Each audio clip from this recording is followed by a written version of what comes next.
షుబ్లీ గారు రాష్ట్ర వ్యాప్తంగా ముస్లిం సోదరులకు రేపు ముఖ్యమంత్రి గారు ఇవ్వబోతున్న ఇఫ్తార్ విందును బాయ్కాట్ చేస్తున్నామని చెప్పి కొన్ని సంఘాలు మాత్రం ప్రచారం జరుగుతుంది. అసలు ఏం జరుగుతుందంటారు? ఈ రోజున మైనారిటీ హక్కుల పరిరక్షణ సమితి రాష్ట్ర అధ్యక్షులుగా మీరేం చెప్పారు?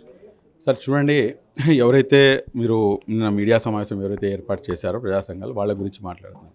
నేను వాళ్ళకి వ్యతిరేకం కాదండి, లేకపోతే వారు పెట్టినటువంటి ఏదైతే మాటలు ఉన్నాయో వాటికి కూడా వ్యతిరేకం. నేను కేవలం ఒకే ఒక అంశానికి నేను వ్యతిరేకం, కంప్లీట్గా వ్యతిరేకిస్తున్నాను. ఆ అంశం ఏమిటంటే, ఏదైతే ఇఫ్తార్ విందుని మీరు బహిష్కరించండి అని చెప్పేసి ఏదైతే పిలుపునిచ్చారో ఇది చాలా పొరపాటు, చాలా తప్పు. ఎందుకంటే హిందూ ముస్లింల యొక్క ఐక్యతకు విఘాతం కలిగిస్తున్నటువంటి ఈ తరుణంలో ఎంతమంది ముఖ్యమంత్రులు ముందుకు వచ్చి ఇటువంటి కార్యక్రమాలను ప్రభుత్వ కార్యక్రమంలా తీసుకొని ఏర్పాటు చేస్తున్నారు. గతంలో కూడాను జరిగినాయి కాదని చెప్పను, కానీ ఇక్కడ ఉన్నటువంటి పరిస్థితి, ఇక్కడ ఉన్నటువంటి కల్చరు మనకి చాలా మంచి కల్చర్. ఇటువంటి కల్చర్ని కాపాడాల్సుకున్నటువంటి బాధ్యత మనందరిది. అటువంటి బాధ్యత కలిగినటువంటి వారు మీరు కూడాను అనేకమైనటువంటి ప్రోగ్రాంలు చేస్తున్నారు. ఏది హిందూ ముస్లింల ఐక్యత కోసం, భిన్నత్వంలో ఏకత్వం అని చెప్పేసి అనేక కార్యక్రమాలు చేశారు. కానీ ఈ చిన్న లాజిక్ మర్చిపోయి ఇఫ్తార్ విందును బహిష్కరిస్తామంటే కనుక ఇది ఏమాత్రం కూడా సమంజసం కాదు.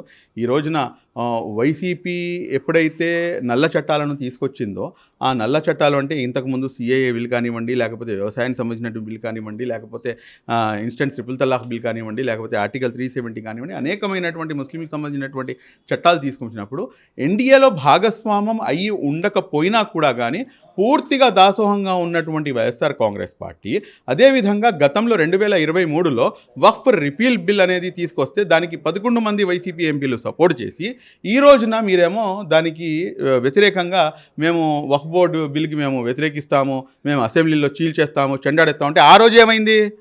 ఇది డబుల్ స్టాండర్డ్స్ అంటే. This is called double standards. అదేవిధంగా మీరు చూసుకుంటే కనుక ఈ రోజున వైసీపీ చేస్తున్నటువంటి నాటకాలు, ద్వంద్వ నీతి అత్యంత దారుణంగా ఉన్నాయి. ముస్లిం సమాజానికి నయవంచనకు గురి చేసే విధంగా ఉన్నాయి. గతంలో కూడా నయవంచనకు గురి చేశారు, ఇప్పుడు కూడాను మీకు అపోజిషన్ రోల్ మీకు లేకపోయినా కానీ మీరు ఈ రోజున కూడాను మీరు నయవంచనకి గురి చేస్తున్నారు. ఇది ఏమాత్రం కూడా సమంజసంగా. సో మీతో పాటు ఇంకా ప్రజా సంఘాలకు సంబంధించి కానివ్వండి, లేదా రేపు మైనార్టీలకు సంబంధించిన కొంతమంది నాయకులు కానివ్వండి, రేపు ఇఫ్తార్ విందుకి ఎలాంటి మద్దతు ఇవ్వబోతుంది? మేమైతే పెద్ద ఎత్తున రాష్ట్రంలో ఉన్నటువంటి ఎన్నైతే ప్రజా సంఘాలు ఉన్నాయో ఆల్మోస్ట్, నేను అందరి గురించి అయితే నేను చెప్పను, ఎందుకంటే అందరికీ కూడాను వారి వారి యొక్క ఒపీనియన్స్ పెట్టుకునే హక్కు వాళ్ళకు ఉంటుంది. కానీ ఖచ్చితంగా నారా చంద్రబాబు నాయుడు గారిపై మేము ఎలక్షన్ల కన్నా ముందు ఏదైతే చెప్పామో ఎలక్షన్ల తర్వాత కూడాను మాకు అదే నమ్మకం ఉంది. ఎందుకంటే ఆయన గతంలో కూడాను అదే విధంగా వివరించారు, ఇప్పుడు ఎన్నికలు అయిపోయిన తర్వాత కూడాను అదే విధంగా వివరిస్తున్నారు. కాబట్టి మా నమ్మకం కూడాను సడలిపోకుండా అదే విధంగా ఉంది. అదేమిటంటే మేము ముస్లింలను మేము గుండెల్లో పెట్టుకొని చూసుకుంటాము అని చెప్పేసి 2014 నుంచి 2018 వరకు బీజేపీతో కలిసి ఉన్నా కానీ ముస్లింలను గుండెల్లో పెట్టుకొని చూసుకున్నటువంటి నాయకులు నారా చంద్రబాబు నాయుడు గారు, నారా లోకేష్ గారు. ఇది 100% వాస్తవం. అదేవిధంగా 2024 ఎన్నికల్లో కూడాను ఇదే మాట నారా లోకేష్ గారు చెప్పారు, మేము ముస్లింలకు మేము మాట ఇస్తున్నాము, మేము గుండెల్లో పెట్టుకొని చూసుకుంటాము అని చెప్పి. ఎస్, ఆయన చెప్పినట్టుగా ఎన్నికల కన్నా ముందు మొత్తం కూడా అసత్య ప్రచారం చేశారు. 4% రిజర్వేషన్ వెళ్ళిపోతుంది, బీజేపీ అధికారంలోకి రాగానే ముస్లింలకు 4%. కరెక్ట్గా ఎన్నికలు జరిగి మీకు బహుమతి వచ్చిన తర్వాత కరెక్ట్గా 3rd డేనో 4th డేనో నేషనల్ మీడియాకి మాట్లాడుతూ ఇది సోషల్ జస్టిస్ అని చెప్పేసి సింపుల్గా కొట్టిపడేసినటువంటి నాయకుడు నారా లోకేష్ గారు. మరి అలాంటప్పుడు అటువంటి చిత్తశుద్ధి ఉన్నటువంటి నాయకులకి మనం వ్యతిరేకంగా ఉండాల్సినటువంటి అవసరం ఏముంది? ఎందుకని చెప్పేసి నేను వాళ్ళకి వ్యతిరేకంగా మాట్లాడాలి? ఎందుకని చెప్పేసి వారు ఏర్పాటు చేసినటువంటి ఇఫ్తార్ విందును బహిష్కరించాలి? ఎందుకని చెప్పేసి వారు ఏర్పాటు చేసినటువంటి బహుత్కరమైనటువంటి కార్యక్రమాల్లో మేము ఎందుకు పాల్గొకూడదు? ఖచ్చితంగా పాల్గొంటాము.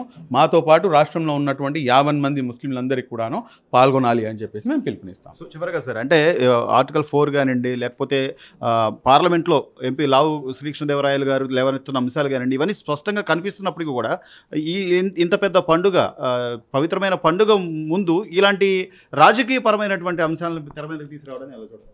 అంటే ఒకటి సార్, ఇక్కడ మీరు గమనించాల్సినటువంటి అంశం ఏమిటంటే తెలుగుదేశం పార్టీ చాలా నిజాయితీగా నేను చెప్తున్నాను. నేను తెలుగుదేశం పార్టీ సభ్యుడిని కాదు, ప్రతి ఒక్కరికి తెలుసు. నేను ప్రభుత్వంలో భాగస్వామ్యం నాది లేదు.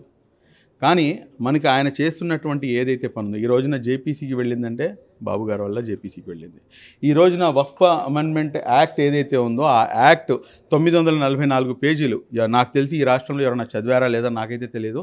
నేను మాత్రమే చదివాను, లేకపోతే మా టీం మాత్రమే చదివింది అని చెప్పి నేనైతే క్లెయిమ్ చేయను. బట్ 100% మేము ఒక మాట అయితే చెప్పగలం, 4 సార్లు 944 పేజీలు మొత్తం తిప్పేసామండి.